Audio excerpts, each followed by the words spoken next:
आयुर्वेदिकदृष्ट्या आवळ्याला अनन्यसाधारण महत्त्व आहे. कुठल्याही स्वरूपात आवळा आपल्या पोटात हा गेलाच पाहिजे. मग तो लोणचं असो, चटणी असो, मोरावळा असो किंवा कँडी. आज आपण जी कँडी बनवणार आहोत ती उन्हात वाळवायची गरज नाही. उन्हात न वाळवता सुद्धा आपल्याला घरात ही कँडी करता येते. तर चला पाहूया ही कँडी कशी करायची. नमस्कार, मी रेखा आळंदकर. कँडी करण्यासाठी मी येथे अर्धा किलो आवळे घेतलेत. अगदी मोठ्या साईजचे छान आवळे आहेत आणि तुरट अजिबात नाही आहेत. तर हे आवळे छान धुवून घेतलेत आणि हे आपल्याला वाफवून घ्यायचे आहेत. तुम्ही कुकरमध्ये वाफवू शकता किंवा तुमच्याकडे स्टीमर असेल तर त्याच्यामध्ये वाफवू शकता. इथे मी कुकरमध्ये ठेवले. एक 2 शिट्ट्या छान होऊ द्यायच्यात आपल्याला आणि मग गार केलं की तुम्ही बघू शकता याच्या पाकळ्या अगदी सहजासहजी निघून येतात. या सगळ्या पाकळ्या आपल्याला बारीक करायच्या आहेत, काढून घ्यायच्यात आणि बिया बाजूला काढून घ्यायच्यात. अशा प्रकारे हे सगळ्या आवळ्याच्या बिया आपण बाजूला काढून घेणार आहोत. तर आवळ्याची कँडी ही बऱ्याच प्रकारे करता येते. त्याच्या करण्याच्या विविध पद्धती आहेत. प्रत्येकाच्या घरात वेगवेगळ्या पद्धतीने हे कँडी आपण बनवतो. तर इथे जी आपण कँडी बनवतो आहे तर ती उन्हात वाळवायची गरज नाही आहे. त्याच्या पाकळ्या काढून घेणार आपण. सगळ्या बिया बाजूला काढल्या. हे मिक्सरमध्ये हे सगळं आपण अगदी छान मॅश करून घेणार आहोत, ग्राइंड करून घेणार आहोत की जेणेकरून याची एक स्मूथ पेस्ट बनेल. करायला अतिशय सोपी रेसिपी आहे ही. तर ही अशी स्मूथ पेस्ट आपण मिक्सरमधनं करून घ्यायची आहे सगळी. कारण की आता 2 शिट्ट्या काढल्यामुळे काय होतं की हे आधी शिजलेलं असतं, त्यामुळे मिक्सरमध्ये काढायला काही आपल्याला जड जात नाही आहे. तर अगदी हळूवारपणे म्हणजे कसं थोडं बंद करायचं, थोडं चालू करायचं, अशा पद्धतीने हे आपल्याला करावं लागतं. की एकदम जर आपण मोठं स्पीड करायला गेलं ते नुसतंच फिरतं पण बारीक होणार नाही. आणि कारण की याच्यात आपल्याला पाण्याचं प्रमाण नको आहे. तर तुम्ही बघू शकता ही छानपैकी याची पेस्ट झालेली आहे. आता मी पॅन ठेवलेला आहे गॅसवर. आता अगदी अर्धा चमचा मी तूप टाकणार आहे.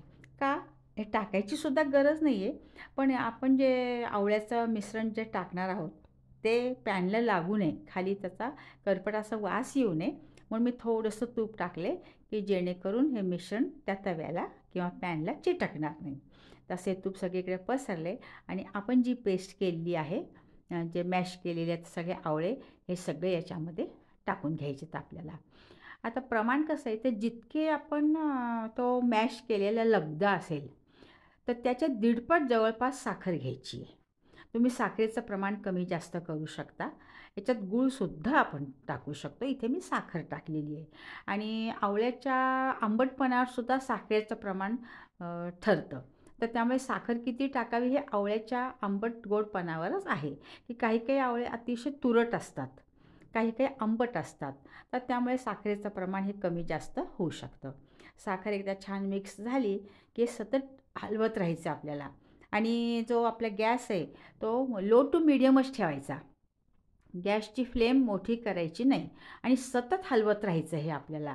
हळूहळू काय होतं की मिश्रण घट्ट व्हायला सुरुवात होतं. 15 ते 20 मिनटं तरी आपल्याला हे हलवतच राहिलं पाहिजे.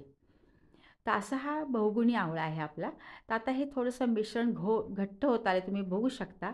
आता 1 चमचा मी कॉर्नफ्लोअरची पेस्ट याच्यात टाकते आहे. कॉर्नफ्लोअरची पेस्ट टाकण्याचा उद्देश की बाइंडिंग त्याला येतं. हे बघा, हे जी कॉर्नफ्लेअर मी काय केले ते 1 चमचा कॉर्नफ्लेअर पाण्यामध्ये मिश्रण करून घेतले, त्याची पेस्ट तयार केली आणि ते आपण याच्यामध्ये ओतलेली आहे. जेणेकरून चमक पण छान येते आणि मिश्रणाला बॉन्डिंग येतं. तर तुम्ही बघू शकता आता मिश्रण घट्ट होत झालेलं दिसेल तुम्हाला आणि हे तवा किंवा पॅन जे असेल त्याच्यापासून हे मिश्रण सुटू लागतं. तर आता हे तोपर्यंत मिश्रण जरा गार होतं आहे. तर आपण थोडं बटर पेपर घेतला आहे का ट्रेला, ज्यामध्ये आपल्याला हे कँडी करायची आहे, त्याला ग्रीस करून घेतलेलं आहे आणि आपलं हे जे मिश्रण आहे जे छान घट्ट झालं आहे मस्त. तुम्ही जितकं छान घट्ट करतात तितकं ती कँडी छान होते. जर पातळ राहिलं तर कँडी लवकर घट्ट होत नाही किंवा वाळल्यासारखी दिसत नाही. तर त्यामुळे घट्ट छान मिश्रण होऊ द्यायचं आणि आपल्या पॅनपासून सुटू लागलं ना आणि एक थर असा पांढरट दिसतो पॅनला की आपण समजायचं की आपलं हे मिश्रण झालेलं आहे. अशा बटर पेपरवर आपण हे सगळं पसरून घेऊया आणि गार करायला ठेवू आपण.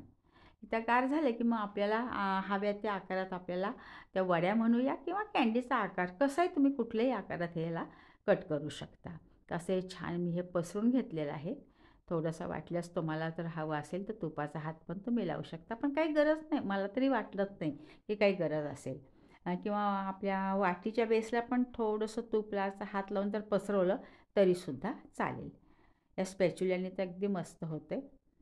तुम्ही म्हणजे पॉटच पाहिजे असं काही नाही आहे, तुम्ही ताटातसुद्धा हे थापू शकता. तर आता छान गार होऊ द्यायचं याला, आणि गार झालं की मग या प्रकारे बघा, तुम्ही बघू शकता हे मी असा तो पॉट उलटा केलेला आहे. बटर पेपर सगळा काढून घ्यायचा आपल्याला. तर छान असा बटर पेपर काढून घेतला की तुम्ही बघू शकता की हे मिश्रण कसं छान असं घट्ट झालेलं दिसेल तुम्हाला. आणि तुम्ही सहजपणे याच्या वड्या कट, हे बघा, सहजपणे वड्या कट करू शकता तुम्ही. तुम्हाला हवं त्या आकाराच्या छोट्या छोट्या वड्या करायच्या. आणि हे नंतर आपल्याला साखरेत घोळवायचं आहे. काय होतं, जेवणानंतर एक जरी ही कँडी किंवा एक वडी आपण तोंडात टाकली तर डायजेशनला अतिशय हा आवळा उपयुक्त आहे. केसांसाठी पण आहे, डायजेशनला पण आहे, त्वचेचा पोत सुधारतो. त्यामुळे हा बहुगुणी आवळा आपण या कँडीच्या स्वरूपात खाल्ला तर खूपच छान आहे. जेवण झाल्यावर मस्त चघळत राहायचं. तर अशा ह्या वड्या आपण करून घेतल्यात. आणि इथे मी पिठी साखर घेतली आहे, पावडर शुगर. आणि या पिठी साखरेमध्ये हे सगळं असं घोळवून घ्यायचं आपल्याला. हे जेणेकरून जर ओलसरपणा असेल तर तो असा छान त्याच्यामध्ये शोषला जातो साखरेमध्ये. आणि कँडीलाही साखर असते तर खायलासुद्धा ही छान लागते. कारण की काय होतं, बऱ्याच ठिकाणी उन्हाचा प्रॉब्लेम येतो आणि ऊन नसेल तर कँडी वाळवायची कशी असा प्रकार असतो.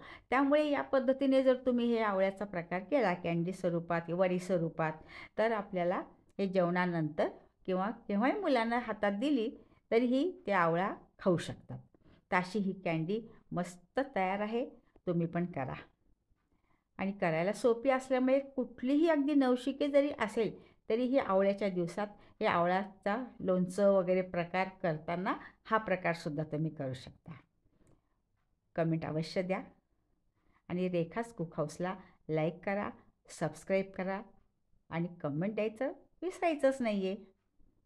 धन्यवाद.